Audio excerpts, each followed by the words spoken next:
정책을 말씀드린 최경주 교수입니다. 먼저 소상공인의 계과를 설명드리겠습니다.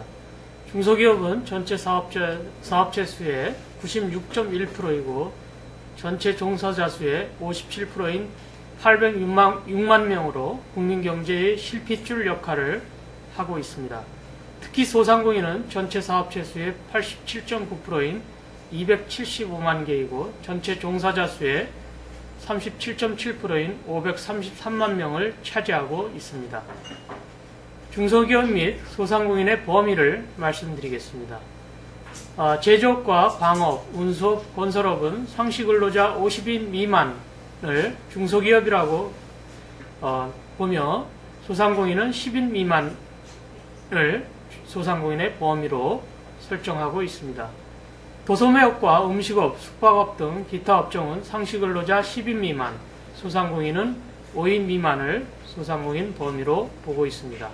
업종별로 사업체 수 기준으로 봤을 때 제조업이 10.5%를 차지하고 있고요.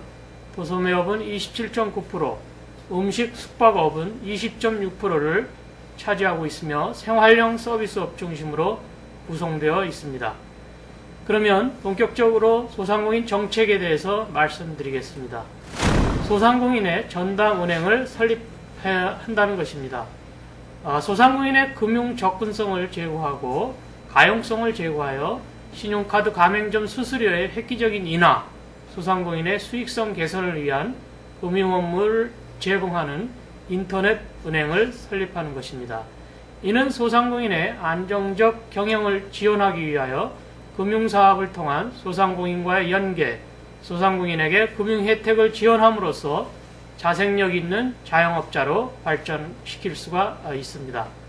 신용카드 가맹점을 연계한 통합금융 네트워크를 구축해서 소상공인 중심의 새로운 서민금융 서비스 시장을 창출해내고 소상공인 인터넷 전문은행은 따라서 매우 필요하다라고 할 수가 있겠습니다. 두 번째 정책으로서는 골목 상권 보호를 위한 대형마트의 휴무제 및 영업시간 제한입니다. 휴무제 및 영업시간 제한 대상이 대규모 점포 중에서 대형마트로 국한되어 대규모 점포 중 전문점, 백화점, 쇼핑센터, 복합 쇼핑몰, 그 밖에 대규모 점포에 입점한 대형마트 규제가 불가해왔습니다. 이러한 것을 입법 취지에 맞게 휴무제를 시행해야 한다라고 보여집니다.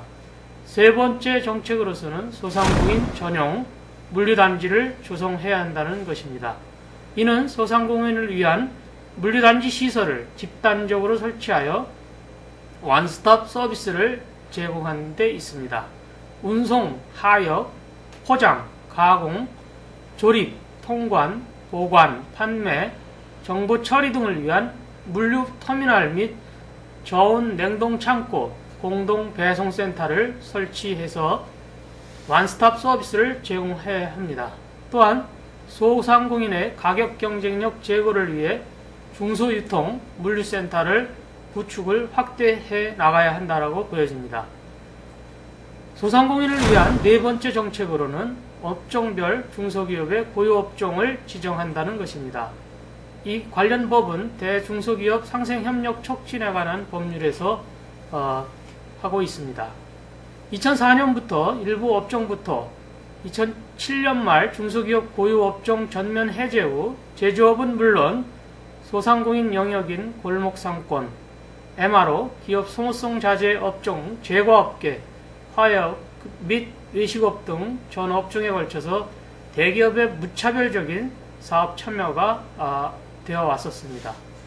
이에 동반성장위원회는 중소기업 적합업종 선정에서 주로 제조업 위주로 선정되었으나 향후에는 MRO, 수포, 화해, 계란 및 제조업 등 대기업 진출로 피해가 심각한 생계형 서비스 유통 분야의 업종 및 품목의 중소기업 적합업종 지정이 되어야 한다라고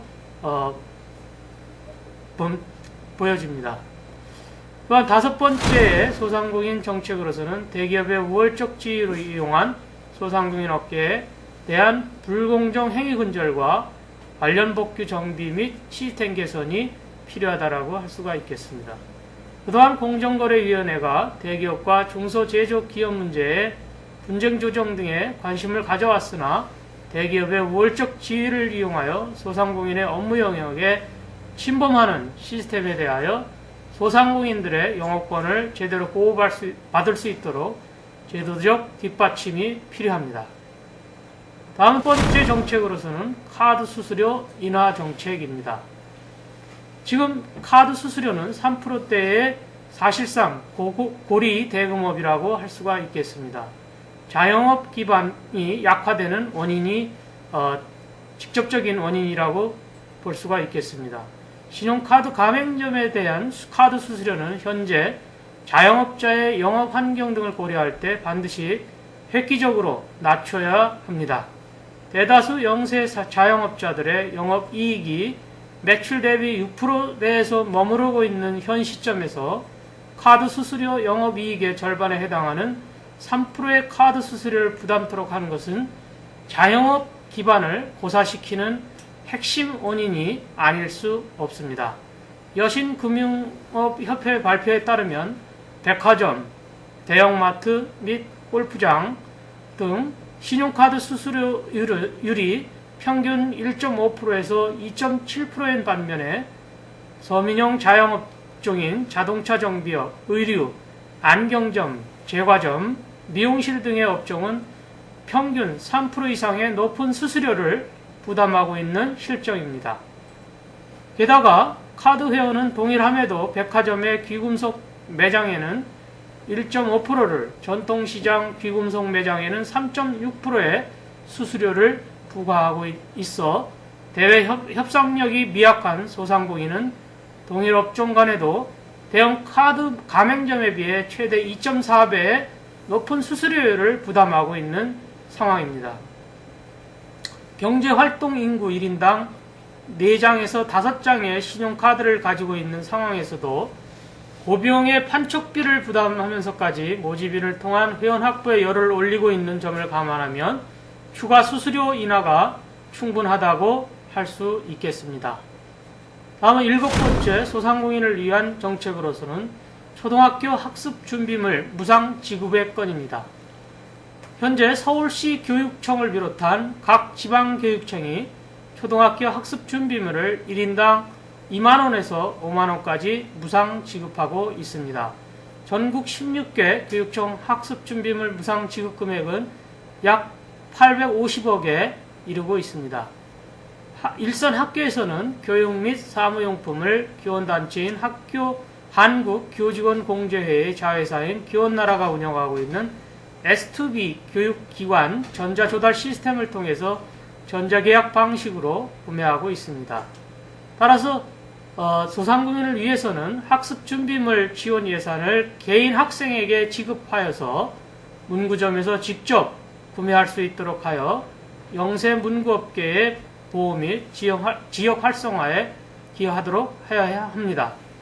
또한 S2B 시스템을 통해서 납품할 경우에는 최저가 입찰로 업체가 결정되기 때문에 원가 이하의 가격 납품으로 소상공인들의 경영난이 심화되고 있으며 중국산 등 저가 제품의 납품으로 학생들의 피해가 우려되고 있습니다.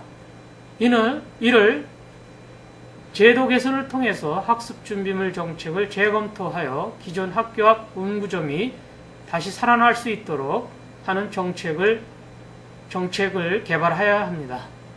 또한 8번째 소상공인 정책으로서는 소상공인의 경쟁력을 제고시키는 정책으로서 대형 유통업계 등 대기업이 양봉만으로는 소상공인의 경쟁력을 강화시키는 데 근본적인 한계가 있다고 볼 수 있겠습니다.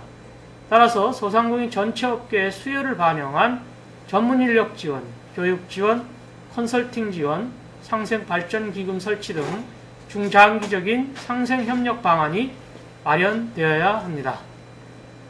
다음은 9번째 정책입니다. 자동차 부분 정비업계의 환경 개선입니다. 현행 자동차 전문 정비업체의 대부분은 1인에서 5인 이내의 종사자로 운영되는 영세 소상공인 업종입니다. 초창기에는 호황업종으로 분류되기도 하여 호화 상태를 넘어서나 현재는 생존을 위한 출혈 경쟁으로 수익이 지속적으로 감소하는 추세에 있습니다. 또한 국민소득이 증가하며 깨끗한 정비업체, 친절한 정비업체를 선호한 추세로서 사업장 환경 개선 등이 절실히 필요한 상태입니다. 이러한 자동차 부분 정비업을 위해서는 대기업 자동차 정비 프랜차이즈에 대응하고 소비자 욕구 충족을 통한 경영 활성화 지원을 위하여 정부의 소상공인 정책 자금을 활용하여 나들가게 지원과 유사한 환경 개선 자금의 지원이 뒷받침되어야 된다고 보여집니다. 마지막으로 10번째 소상공인의 정책으로서는 소상공인의 창업과 직업 교육을 강화하는 정책입니다. 이는 자영업 예비 창업자는 물론 업종 전환자들을 대상으로 지원을 해야만 합니다. 업종 전환자, 폐업자를 대상으로 해서 부가가치가 높은 업종으로의 전환 및 재창업을 통한 특화교육 등을 실시해야 하며 폐업 후 재창업이 어려운 소상공인의 기능 습득을 위한 교육을 제공하여 재창업 및 취업 지원을 위한 교육을 실시해야 합니다. 또한 창업 전 과정을 단계로 나누어 창업 준비에 필요한 기본적인 내용을 종합적으로 교육을 시켜야 합니다. 소상공인이 경영 환경 변화에 대처하고 경영 능력을 갖춰 경쟁력을 높일 수 있도록 업종별로 특성화된 교육을 실시해야만 합니다. 또한 실직자 및 부직자들에게 창업 기회를 제공하고 이를 위해서 정부는 창업 지원 자금을 적극적으로 지원해야만 합니다. 이상으로 소상공인 정책을 말씀드렸습니다. 대단히 감사합니다.